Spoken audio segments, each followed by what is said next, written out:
அனைவருக்கும் வணக்கம். இது உங்கள் பிரமிட் ஐஏஎஸ் அகாடமி வழங்கும் மார்ச் 11 இருந்து மார்ச் 15 வரை நடைபெற்ற நடப்பு நிகழ்வுகளில் டாப் 10 நியூஸ். நாட்டில் புலிகளை பாதுகாக்கவும் அதன் எண்ணிக்கையை அதிகரிக்கவும் நாடு முழுவதும் பல்வேறு மாநிலங்களில் புலிகள் காப்பகம் அமைக்கப்பட்டு வருகிறது. இவ்வகையில் நாட்டில் மொத்தம் 57 புலிகள் காப்பகமாக இருந்த நிலையில் மத்திய பிரதேசம் மாநிலம் சிவ்புரியில் உள்ள தேசிய பூங்கா நாட்டின் 58வது புலிகள் காப்பகமாக மத்திய சுற்றுச்சூழல், வனம் மற்றும் காலநிலை மாற்ற அமைச்சர் திரு பூபேந்தர் யாதவ் அவர்கள் அறிவித்துள்ளார்கள். இது மத்திய பிரதேசத்தின் 9வது புலிகள் காப்பகம். அதேபோல் தமிழகத்தில் களக்காடு, முண்டந்துறை, ஆனைமலை, முதுமலை, சத்தியமங்கலம், மேகமலை உள்ளிட்ட இடங்கள் பாதுகாக்கப்பட்ட புலிகள் சரணாலயமாக ஏற்கனவே அறிவிக்கப்பட்டிருந்தது குறிப்பிடத்தக்கது.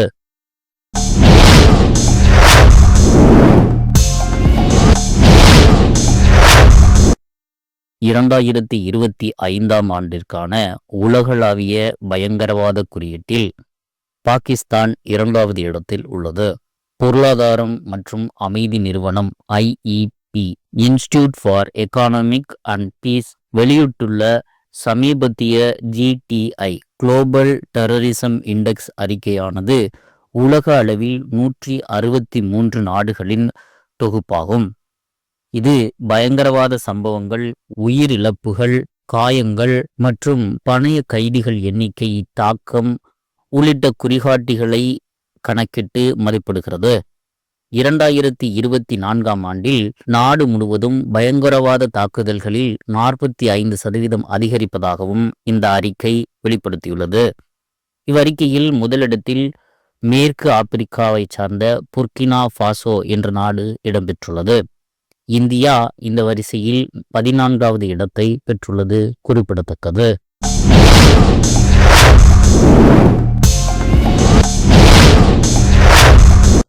டாக்டர் அஞ்சுராதி ராணா அவர்கள் சட்ட விவகாரத்துறையின் முதல் பெண் செயலாளராக நியமிக்கப்பட்டுள்ளார்.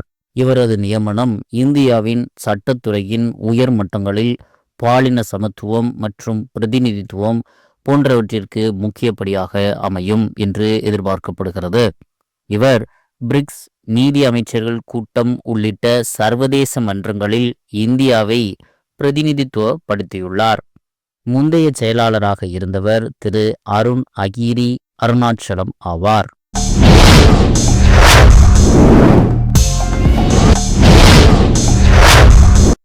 BRICS Brazil, Russia, India, China மற்றும் சவுத் ஆப்பிரிக்கா ஆகிய 5 நாடுகளின் கூட்டமைப்பாகும். இந்த பிரிக்ஸ் அமைப்பின் ஒரு துறையான CCIWE chamber of commerce and industry women empowerment என்ற துறையின் வருடாந்திர மகளிர் உச்சி மாநாடு மற்றும் பாராட்டு விழா சமீபத்தில் நடந்தது. இந்த மாநாட்டினுடைய கருத்துரு women change makers transforming the world shaping the future, அதாவது பெண்கள் மாற்றத்தை ஏற்படுத்துபவர்கள், மேலும் உலகத்தை மாற்றுதல், எதிர்காலத்தை வடிவமைப்பவர்கள் என்பதாகும். இந்த நிகழ்வில் பெண்களில் முன்னோடிமிக்க மாற்றத்தினை ஏற்படுத்துபவர்களின் சாதனைகளை கொண்டாடும் வகையில் சி ஃபார் ஹெர் என்ற ஒரு நினைவு புத்தகம் வெளியிடப்பட்டது. கைலாஸ் மருத்துவமனைகள் குழுமத்தின் தலைவர் உமா சர்மா அவர்களுக்கு இந்த நிகழ்வில் தேசிய விருது வழங்கப்பட்டது.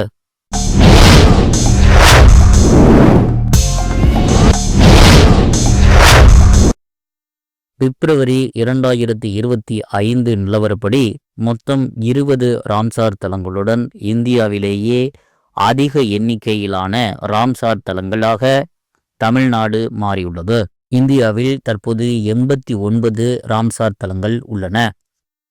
சமீபத்தில் ராமநாதபுரம் மாவட்டத்தில் உள்ள சக்கரக்கோட்டை மற்றும் தேர்த்தங்கள் பறவைகள் சரணாலயங்கள் ஆகிய 2ம் புதிய ராம்சார் தலங்களாக அறிவிக்கப்பட்டது. இதன் மூலம் தமிழ்நாட்டின் ராம்சார் தலங்கள் மொத்தம் 20ஆக உயர்ந்துள்ளது. மேலும் தமிழ்நாட்டில் ராமநாதபுரம் மாவட்டத்தில் மட்டும் 5 ராம்சார் தலங்கள் இருப்பது குறிப்பிடத்தக்கது. பாதுகாக்கப்பட வேண்டிய ஈர நிலங்களை ராம்சார் தலங்களாக இந்தியாவின் சுற்றுச்சூழல், வனம் மற்றும் காலநிலை மாற்ற அமைச்சகம் அங்கீகரிக்கும் என்பது குறிப்பிடத்தக்கது.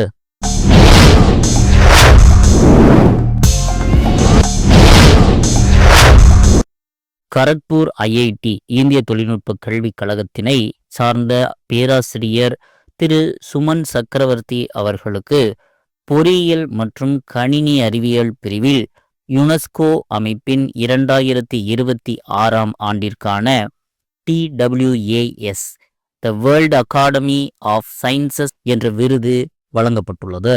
ஐஐடி கரக்பூர் வரலாற்றில் இந்திய குடியரசுத் தலைவரால் உயர்கல்வி பிரிவில் ஆசிரியர்களுக்கான தேசிய விருதை பெற்ற முதல் நபரும் இவர்தான் என்பது குறிப்பிடத்தக்கது.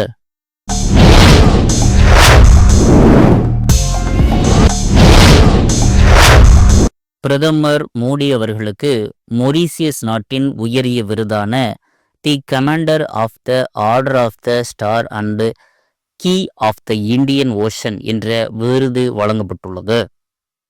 தற்போது மொரீசியஸ் அதிபராக இருப்பவர் திரு தரம்வீர் கோகுல் அவர்கள் ஆவார். ஏற்கனவே சமீபத்தில் பார்படாஸ் நாட்டின் உயரிய விருதான honorary order of freedom of Barbados என்ற விருது பிரதமர் அவர்களுக்கு வழங்கப்பட்டது குறிப்பிடத்தக்கது. பார்படாஸ் நாட்டின் தற்போதைய அதிபராக இருப்பவர் சாண்ட்ரா மேசன் என்பவர் ஆவார்.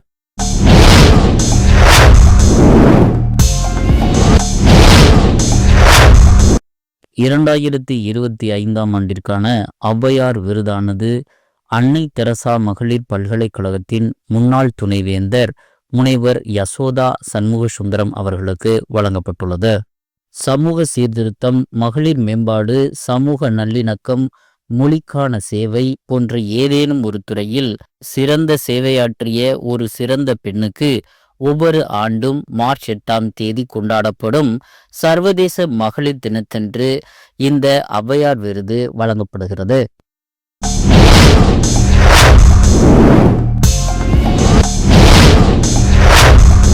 தமிழ்நாட்டிற்கான பொருளாதார ஆய்வறிக்கையை முதல்வர் ஸ்டாலின் அவர்கள் வெளியிட்டுள்ளார். முதன்முறையாக ஒரு மாநிலம் பொருளாதார ஆய்வறிக்கையை வெளியிடுவது குறிப்பிடத்தக்கது. இதன்படி நடப்பு நிதியாண்டில் தமிழ்நாட்டின் பொருளாதார வளர்ச்சி 8% இருக்கும் என்று இந்த ஆய்வறிக்கை கணித்துள்ளது. மேலும் 2022-2023 நிதியாண்டுகளில் தனிநபர் ஆண்டு வருமானம் 2.78 லட்சமாக அதிகரித்துள்ளது என்று தெரிவித்துள்ளது. இது தேசிய சராசரியை விட 1.64 மடங்கு அதிகம்.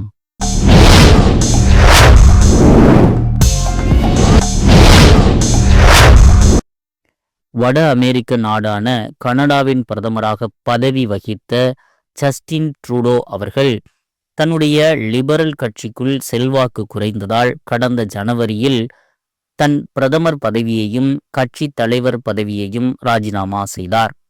இருப்பினும் லிபரல் கட்சி புதிய தலைவரை தேர்ந்தெடுக்கும் வரை ட்ரூடோ அவர்கள் பிரதமர் பதவியில் இருந்தார்.